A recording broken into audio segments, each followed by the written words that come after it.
Hey educators, do you sometimes feel isolated in your room and don't have anyone to bounce ideas off? Yes, you do have Facebook forums, but sometimes you are too tired, and when you come home, you don't have time because you have family and life.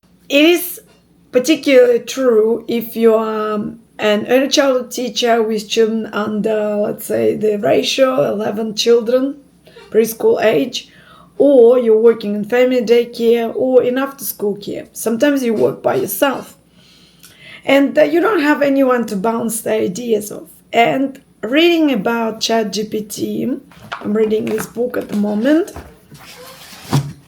ChatGPT, I realized that this would be a great co-worker, co-teacher, co-educator to bounce your ideas with. For the sake of experiment, I'm going to use a secret quality game cards and I will share this scenario with you. And then I will show you how I'm going to use ChatGPT as my companion, co-educator, to bounce some ideas. All right? You have recently started working in the 2-3 years old room and like to bring in loose pots and natural materials to the children to use throughout both the indoor and outdoor play environments. You have noticed that another educator in the room has been collecting these materials at the end of each day and putting them away. It's kind of a true story that I worked in one center and all my resources were put away. Not just to keep them from weather damage, but actually not to be used next day. It happens. When you asked her why, she explained that she thought they were making the room look untidy and was concerned that the parents would think the room was too messy. How would you resolve this situation collaboratively with your coworker? If you have experienced similar scenario, can you actually post in the comments below under this video and we can discuss it as a group, as a team, as a community of Storykate viewers, and we can come up with solutions. But this is quite a complex dilemma, right? You might have philosophy and ideas and values that are different from your colleagues and co-workers or even your managers. Let's use ChatGPT for the stage 3. I'm going to give ChatGPT a prompt. Prompt is going to be a voice prompt. You are an educator who is learning early childhood education at the moment, and you are not particularly educated in natural materials or loose parts.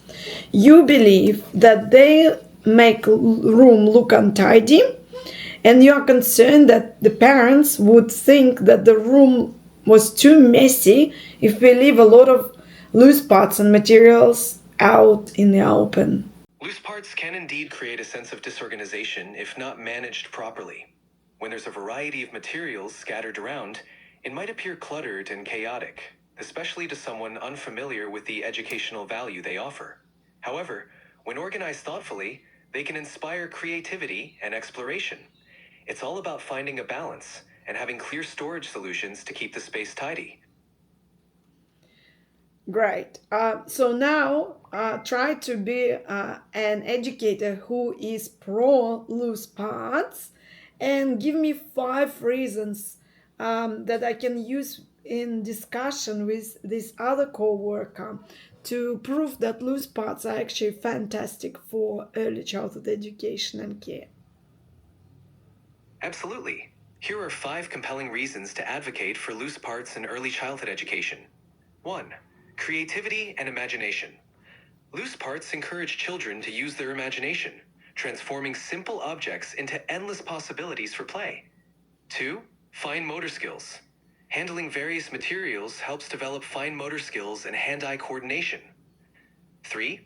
Problem-solving skills. Loose parts invite experimentation, helping children learn through trial and error and develop problem-solving abilities. 4. Independence and choice. They provide opportunities for children to make decisions and express their individuality. 5. Connection with nature.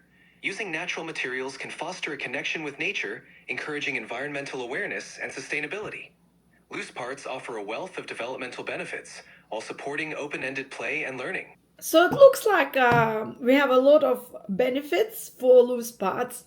And now I'm going to play out the dialogue to prepare myself for this difficult conversation using ChatGPT. Maria, I think the loose parts are really great for children. I've noticed that they create play scenarios that are much more engaging.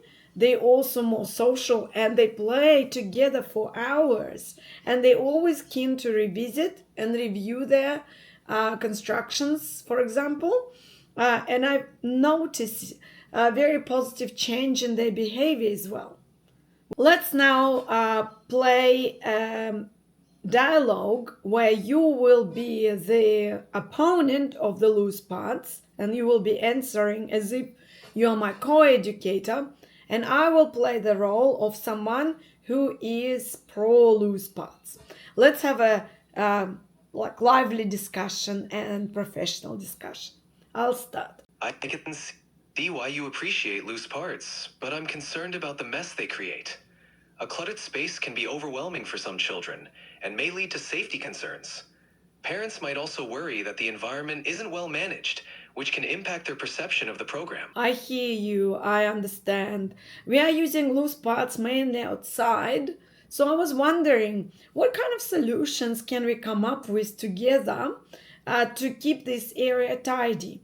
For example, when I went to Phillip Island Early Childhood Center, the director showed me the new loose parts cabinet that they were building together with the families. So this will help us to actually meet some expectations for partnerships with families. It also may support involvement of Aboriginal and Torres Strait Islander elder who can come and help us to create some artwork near this cupboard or cabinet. And we also can involve children in designing this area. Maybe we can also come up with some rules. What do you think? Those are great ideas. Having a designated storage area like a cabinet would definitely help keep things organized. Involving families and the community, like Aboriginal and Torres Strait Islander elders, can enrich the children's experience and foster a sense of community. Creating guidelines with the children's input is a fantastic way to teach responsibility. It could be a great balance between creative play and maintaining an orderly environment. So how do you feel now as an educator, as a co-worker who wasn't sure about loose parts after this solution is implemented? I'm feeling more reassured. With these structured solutions in place, I can see how loose parts can be beneficial while maintaining an organized environment. It's encouraging to think we can balance creativity with order. Let's see how it works. Wonderful. So this is an example of how you can use ChatGPT as your, I would say, sounding board for ideas. And then you, of course, can talk to your coordinator, your manager, your educational leader. But this really helps you to address some issues that people might have before you get angry or frustrated with why they have this different opinion. I think voice-activated apps like Siri and Alexa cannot allow us to have this lively dialogue, while I found that ChatGPT and I guess the new tools that will be developed soon will help us to engage in back and forth interactions that closely mimic a human conversation.